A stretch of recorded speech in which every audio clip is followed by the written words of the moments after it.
This is one of those stories I have been sitting on for a very long time. It happened when I was maybe 24, 25. Before I got married, before we had the kids. I was a completely different person then. Not in a bad way, just in the sense that I had the kind of free time and risk tolerance that I genuinely cannot relate to anymore. I used to do these solo backpacking trips a few times a year, usually somewhere in the Appalachians. I would drive out to some remote trailhead, hike deep into the backcountry, way off any marked path, and spend a few days completely off the grid. No cell service, no other people, nothing. Just me and whatever I had in my pack. I loved it. My friends thought I was completely unhinged, and honestly, they were probably right. This particular trip was in the Cherokee National Forest in East Tennessee.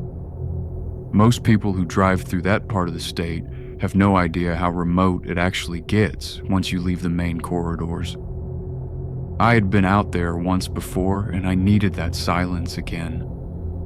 I had a rough few months at work, and I just needed to disappear for a while. That trip changed how I see backpacking forever. I had been out there 2 days when it happened, and those first 2 days had been perfect. The weather was holding, cool and clear for mid-October, and I had not seen another person since the first morning when I crossed paths with a day hiker near the trailhead. He nodded. I nodded back. That was the last human contact I had. On the afternoon of the second day, I noticed something building to the west. Not clouds exactly, more like a darkening. A change in pressure that you learn to read when you spend enough time in that kind of terrain. The wind picked up hard. Temperature dropped fast enough that I actually stopped mid-trail to add a layer. By the time the rain started, I was already scanning both sides of the path, looking for somewhere to wait it out. The problem was, I was in a badly exposed section. Open ridge line. Tall trees, which is the last place you want to be when lightning is involved. And it came fast. Within minutes, it went from windy to full downpour, the kind of rain that has actual weight to it. I could hear branches cracking above me, and one came down maybe 20 feet ahead. Lightning was striking close. I had a metal frame pack on my back. I kept moving, head down, completely soaked. Just pushing forward because that was the only option. That is when I saw it. Through the trees, maybe 100 feet off the trail, there was a structure. Small, dark, partially hidden by the forest, but unmistakably man-made. I pushed through the undergrowth toward it, and as I got closer, I could make out what it was. A small one-room shelter. Low roof. Single window on the side facing me. The kind of thing that could have been an old hunting cabin or a homesteader's shelter from decades back. It looked like it had not been touched in a very long time. I cannot overstate how relieved I was. I practically ran the last few yards and shoved the door open. Inside, dim, dry. A chair, a wooden table, a metal cot frame against the far wall. A stone fireplace clogged with old ash on the right side. The smell was not good. Damp wood and something underneath it I could not name. But I stripped out of my wet things, found a spot on the floor, and lay down. I was in survival mode, not exploration mode. All I cared about was that I was out of the storm. It was not until I had been inside maybe 15 minutes that I started actually looking around. With the storm raging outside, there was nothing else to do. I switched on my headlamp and started paying attention to where I was. The first thing I noticed was a sleeping bag rolled up tight in the corner near the cot frame. It did not look ancient like the rest of the cabin. Everything else in there looked like it had not been touched in a decade. The sleeping bag looked like it had been there maybe a few months, a year at most. There were also a few cans on the table, 2 water jugs, the kind backpackers use, not old, not dusty, sitting there like someone had left them intentionally. I told myself it was probably another hiker, or a hunter using the place as a base. That kind of thing happens in remote cabins. People cache supplies, nothing unusual about it. I told myself that. But then I saw the marks on the wall near the door. At first I thought they were just damage, old wood cracking from humidity and age. But when I brought the lamp up close, I could see they were scratches. Dozens of them. Some shallow, some so deep the wood had splintered. No pattern, no order. Just frantic, overlapping lines going in every direction. I stepped back and looked at the door itself. Simple latch, nothing unusual. But I opened it just to look at the outside mechanism, and that is when I saw it. There was a metal bracket on the exterior frame. Heavy gauge, designed to hold a padlock. The bracket was on the outside. Only on the outside. There was no corresponding latch on the inside. The door could only be locked from the outside. I closed it, stood there for a moment, then walked to the window. The glass was still intact, which surprised me given how old everything looked. But when I got close, I understood why. There were screws drilled into the frame, one in each corner, thick ones, driven in from the outside and around the inside of the window frame. More scratches, deeper than the ones on the wall. The kind you get when someone is trying to dig their fingers into wood. The kind you get when someone cannot use their nails anymore and starts using whatever they have left. It all hit me at the same time. Someone had been kept here, not hiding here, not camping here, kept here against their will. I ran through every alternative explanation I could think of. Kids messing around. A door that needed external locking for some structural reason. Animals clawing from outside. I went through all of it. None of it held. The lock is on the outside. The window is screwed shut from the outside. The scratches are on the inside. That is not ambiguous. That is a room designed to hold someone who did not want to be there. I should have left right then. I know that now. But the storm was still raging, and I told myself that whatever had happened in that cabin, it was clearly a long time ago. The ash in the fireplace was years old. Even the sleeping bag, fresher than everything else, was stiff with dust. So I stayed. I should not have stayed. I'm not sure how much time passed after that.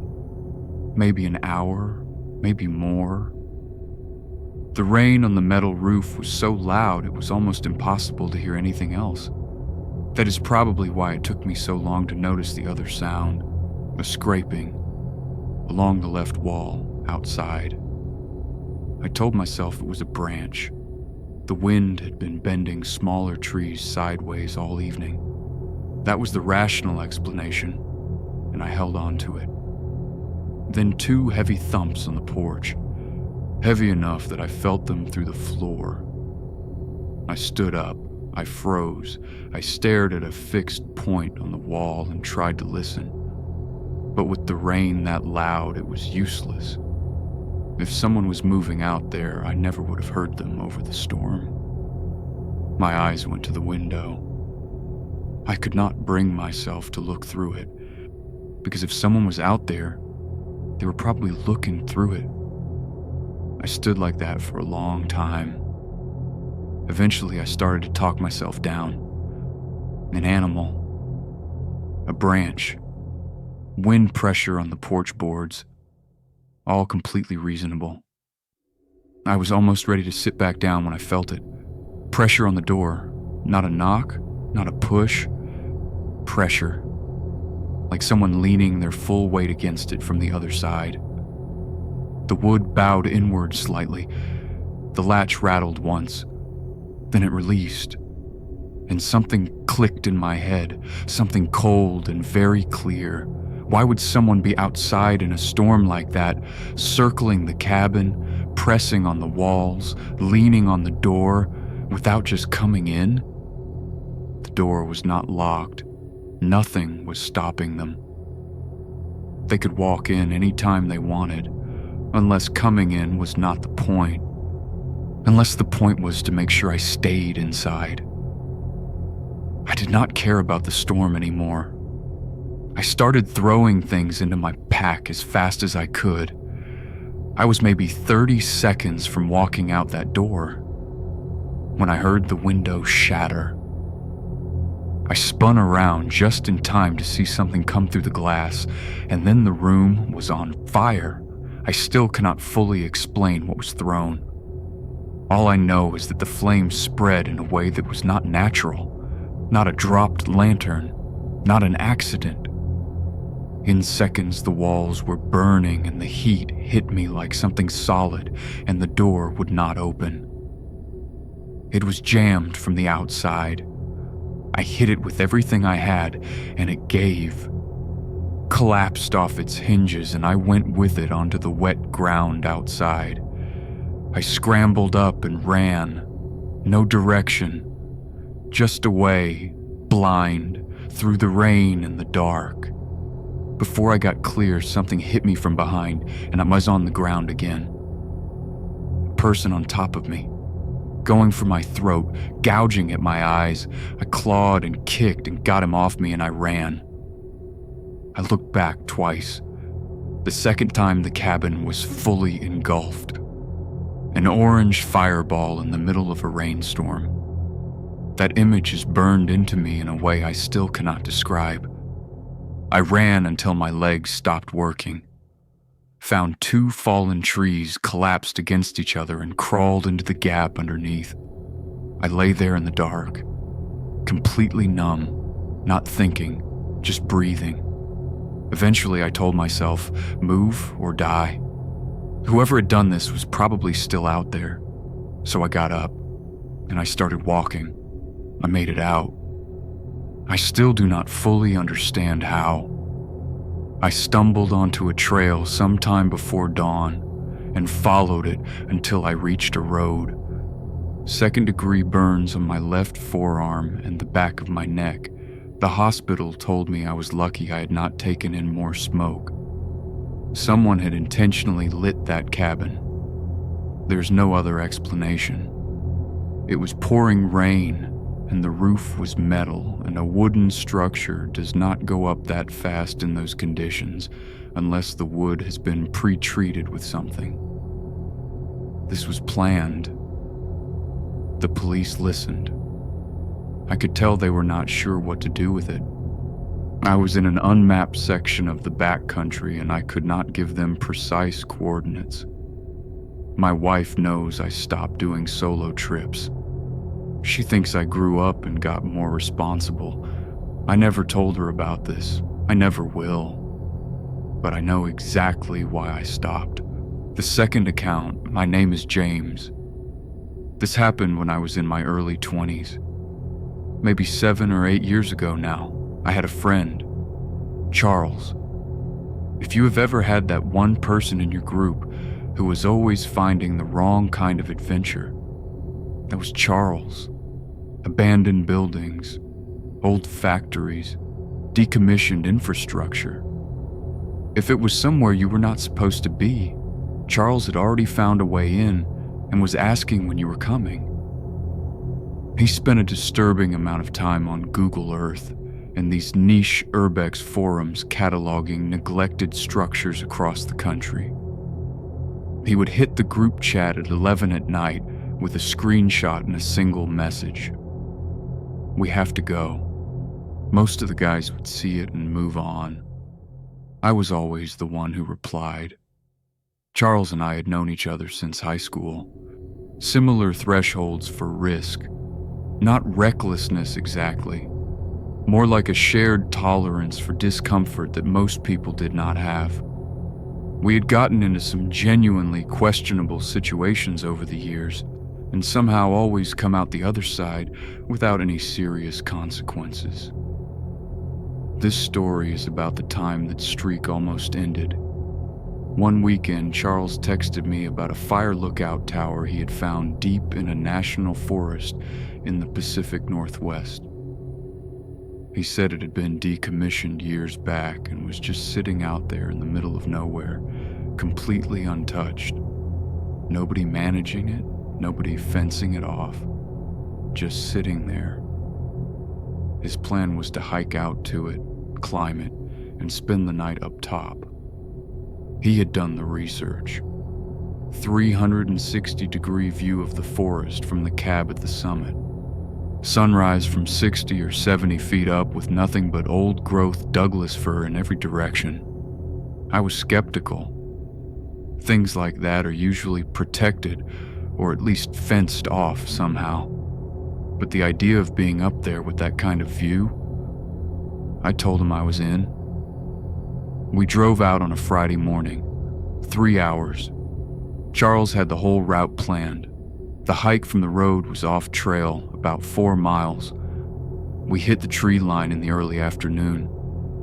I was expecting us to get lost or find it locked down and have to turn around. So when we saw it through the trees for the first time, I actually laughed out loud. I said, out loud, "There's no way. Steel frame.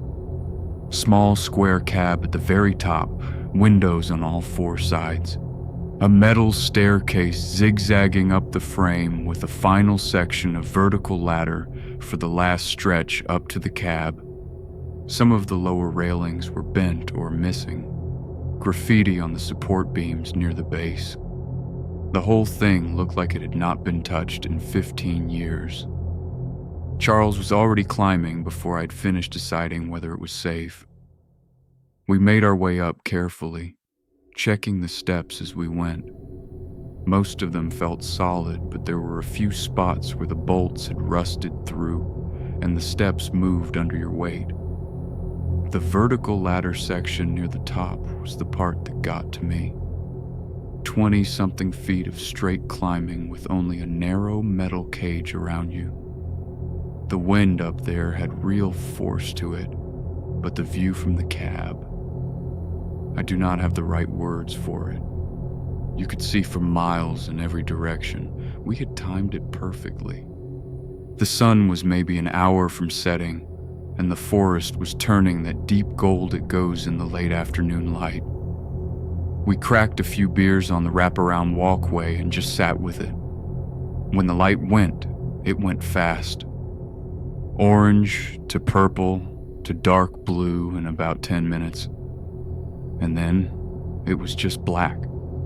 The forest below us was a black mass in every direction, not a single light anywhere. Stars so dense they looked artificial.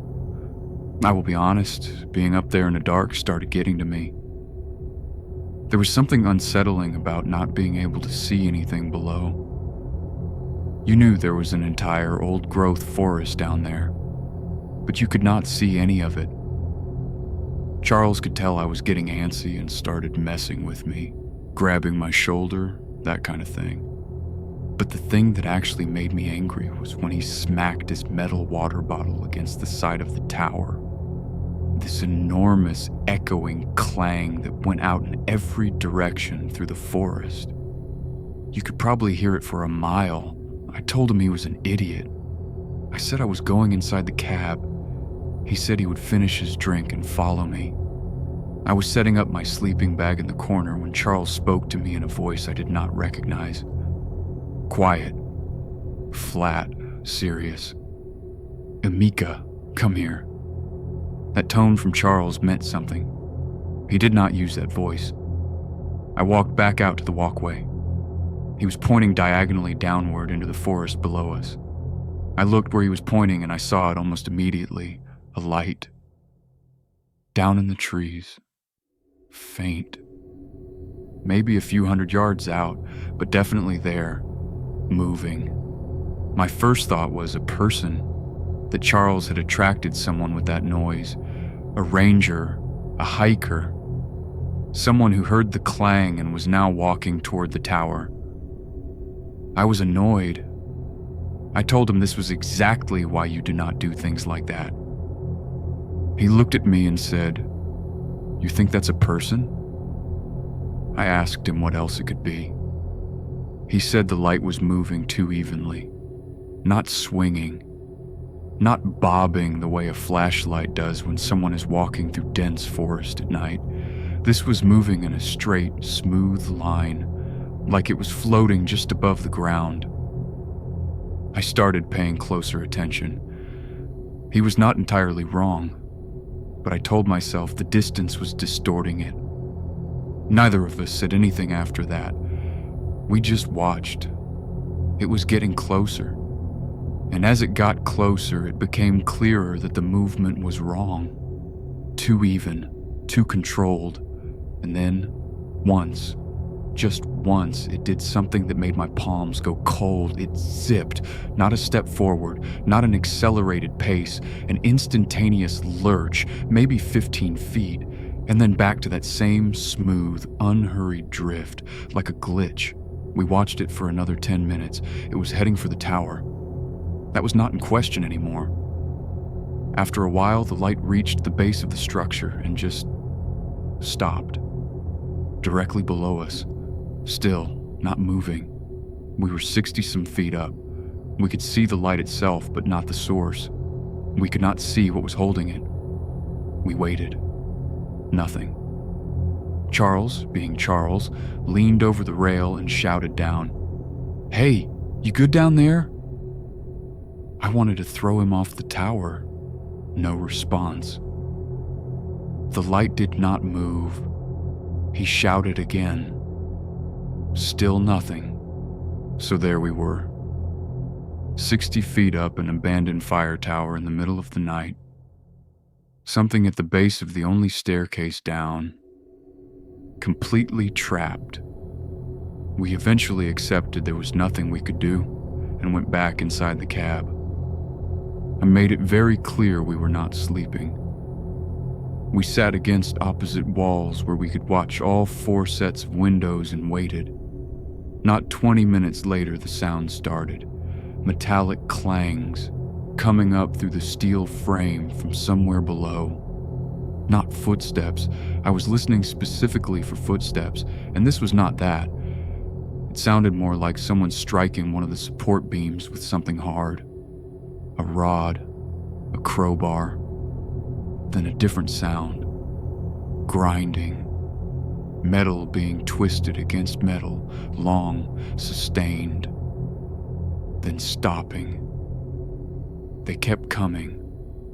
From different positions, which was the part that kept me from rationalizing it. The sounds were moving.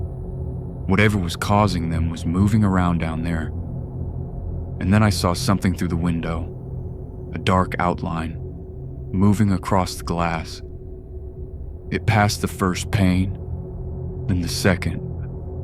I heard myself make a sound I did not intend to make. Charles scrambled back from the window.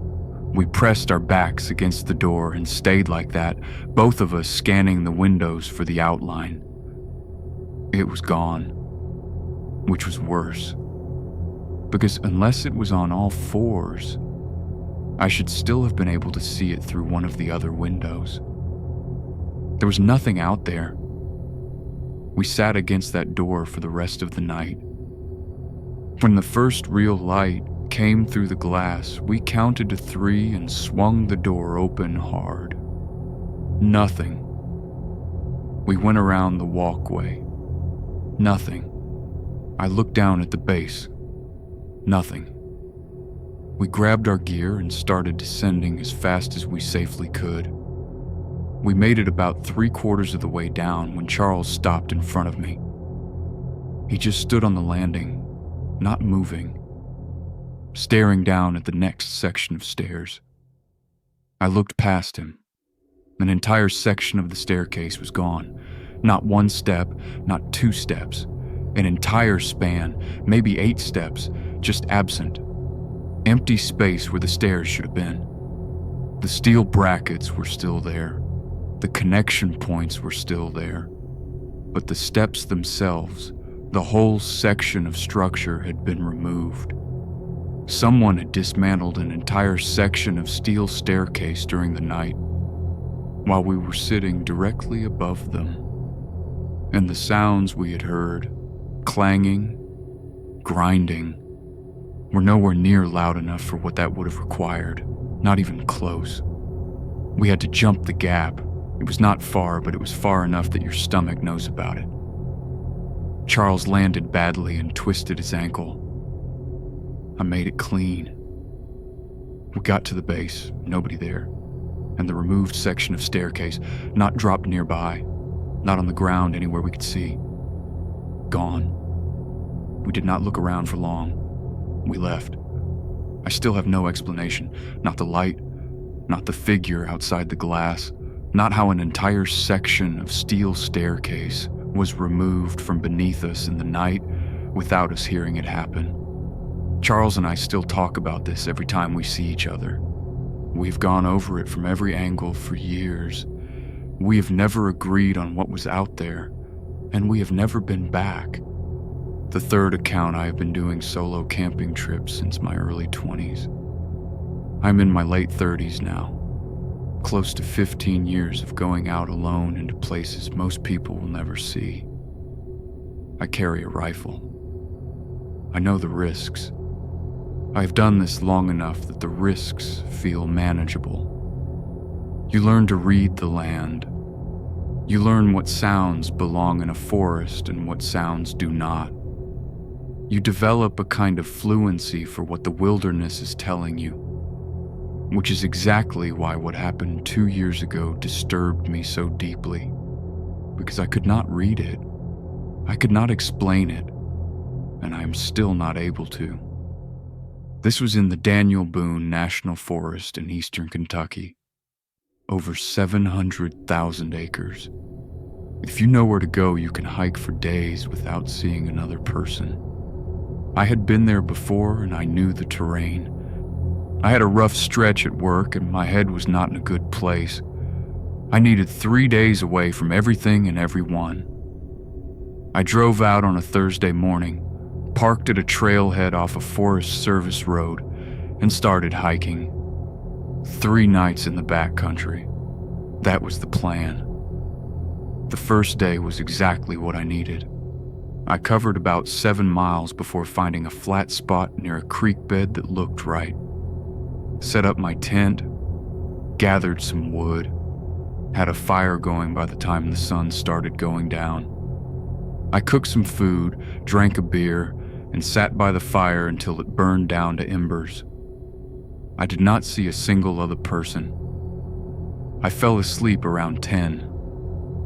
I woke up at some point in the middle of the night, not because of any specific sound, more like my brain just switched on by itself, the way it does when you're sleeping somewhere unfamiliar and some part of you is still monitoring. I lay there for a moment looking up at the ceiling of my tent, and then I noticed the light. A faint orange glow coming through the walls of my tent. Not sunrise, wrong direction and wrong color. I unzipped the flap and looked out. Maybe 200 yards away through the trees, there was a fire. Small, about the size of a campfire, flickering in a way that confirmed it was a real flame, not a flashlight. I watched it for a few minutes, waiting to hear voices, laughter, any sign of other people. Nothing. The fire just burned. I told myself it was another camper. Someone who had set up further out, gone to sleep, left their fire going. Irresponsible, but not uncommon. I watched it another few minutes and went back to sleep. When I woke up the next morning, the fire was the first thing I thought about. Not because it had scared me, just curiosity. I wanted to see if anyone was camped out there. I packed up my sight and hiked in the direction I'd been looking when I saw it. 10 minutes, maybe 12. There was a natural clearing that lined up with the angle I'd been looking from. When I reached it, I stopped. No fire pit, no ring of stones, no ash, no scorched earth, no charred wood, no footprints. The ground was completely undisturbed. I walked the whole clearing, checked every part of it. There was nothing. The area looked like no one had set foot there in months. I had been watching a clear fire burn for at least 5 minutes, from less than 200 yards away, and there was not a single sign of it anywhere. I considered I had the wrong spot, but there was no other clearing anywhere near the right direction or distance. This was it. I could not explain it, so I moved on. I still had 2 nights planned, and I was not going to cut the trip short over something I could not account for. I know now that I should have. I hiked most of the day. The terrain changed as I moved deeper into the forest. The creek bed fell away behind me and the ground started climbing. By mid-afternoon, I was in a denser, older section where the trees were taller and the canopy was thick enough to block out most of the sky. It was quieter in there, the kind of quiet that has a texture to it.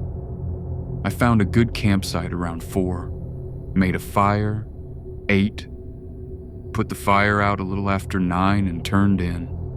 I do not know what time it was when the sound pulled me out of sleep, but it was loud enough to do it completely, not a gradual waking. One moment I was asleep, the next I was sitting up in my tent, fully alert, with my heart already going. A cracking sound, distant but enormous, like a thick branch being snapped, except it did not stop. It continued, built. Then a deep, resonant crash I felt in the ground through the floor of my tent. Then silence. A tree had come down. If you've ever heard that, you know the sound. You cannot mistake it for anything else.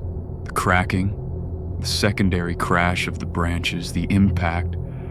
This was that. It did not frighten me exactly. Adrenaline, yes. But trees fall. Root failure, especially in dense, old-growth forest. I lay there in my sleeping bag trying to figure out what might have caused it. No wind tonight, no rain, no storm, nothing I could think of that would have brought a tree down. But there was nothing I could do about it at 2 a.m. I closed my eyes and waited for the adrenaline to drain. It had not fully drained when it happened again. Louder this time, much closer. That same sequence, the extended crack, the cascade of branches, the ground impact. But this one was close enough that the thud was not just felt. It was felt and heard at the same moment. And it came from a completely different direction than the first one. I sat up immediately. 2 trees, same night. No wind, no storm, in 2 different parts of the forest. The most logical explanation was that the first fall had triggered some kind of chain reaction in the root systems of nearby trees. But that hypothesis broke apart immediately because the 2 trees were in completely different directions from each other. Whatever brought down the first one had nothing to do with the second. They were 2 separate events, with no common cause I could identify. I was sitting there working through this when I heard the third thing. A sound that took my fear from a 5 to a 10 in about 2 seconds. A low, continuous rumbling, like a growl. But not any animal I have ever encountered in that forest or anywhere else. I have heard black bears. I have heard coyotes. I have heard elk en route. This was none of those. It sounded deliberate, like something producing that sound on purpose and sustaining it. A single, continuous note, low and resonant, with a quality I still cannot fully describe. somewhere between a growl and a groan, and something that did not belong in any category of sound I had ever learned. It did not stop. Close to a full minute. No break. No variation. Just that sound, continuous, from somewhere outside my tent in the dark. I picked up my rifle, chambered around as quietly as I could, pointed it at the tent flap, and waited. I sat like that for what felt like 20 minutes. The sound eventually started to change, not stopping abruptly, fading, tapering off slowly like whatever was making it had turned and started moving away, getting further and further until the forest was quiet again. I did not sleep after that. I lay there with the rifle across my chest until the first gray light came through the tent fabric. As soon as I could see, I got out, packed everything, and went to find the second tree, the closer one. I needed to see it. I needed it to be real. I found it after about 10 minutes of walking, massive. The trunk lying at an angle across a shallow slope, broken branches and debris scattered all around it. So it was real. I walked over to the stump, about 3 feet high. The wood where it had broken was pale and fresh, but the break was wrong. Not wind stress, not root failure, not rot from inside. The wood around the break point had been torn apart in a way I had never seen. Long, irregular gouges running through the wood at different angles, some of them close to an inch deep. The surface looked stripped and chewed rather than snapped. I've seen beaver damage, clean, precise cuts. I have seen woodpecker work, small, repetitive. This was nothing like either. This was aggressive, messy, covering far too much surface area to be any animal I could name. The bark around the base had been peeled away in long strips, and the exposed wood underneath had that same gouged, worked-over appearance. This tree had not fallen. Something had worked on it until it came down. I stood there looking at it and felt something shift in my gut. I needed to leave. I started backing away from the stump and turned to go. And then something near one of the fallen branches caught my eye. A small cluster of items on the ground. They looked man-made. I almost did not check. I wish I had not checked. It was a blue bandana and a small carabiner. Both of them mine. I had seen them that morning when I packed. They had been in an outer pocket of my bag, not fallen out, not dropped, placed. I grabbed my pack and ran. I made it back to my car sometime in the early afternoon and drove out of there faster than I should have on that road. First town with cell service, I called the police. I do not think they took me very seriously, but I did not care. I told them everything. I was not right for days afterward. What I could not get past, and still cannot, is the bandana and the carabiner. Whatever was in that forest had been close enough to me, at some point during those 2 nights, to take things from my pack, and then it left them at the tree, as if it wanted me to find them. The fire with no source, the trees that came down with nothing to cause them, the sound that was not any animal I know. I still go out into the back country. I know how that sounds after everything I just told you, but I always go with someone else now, always.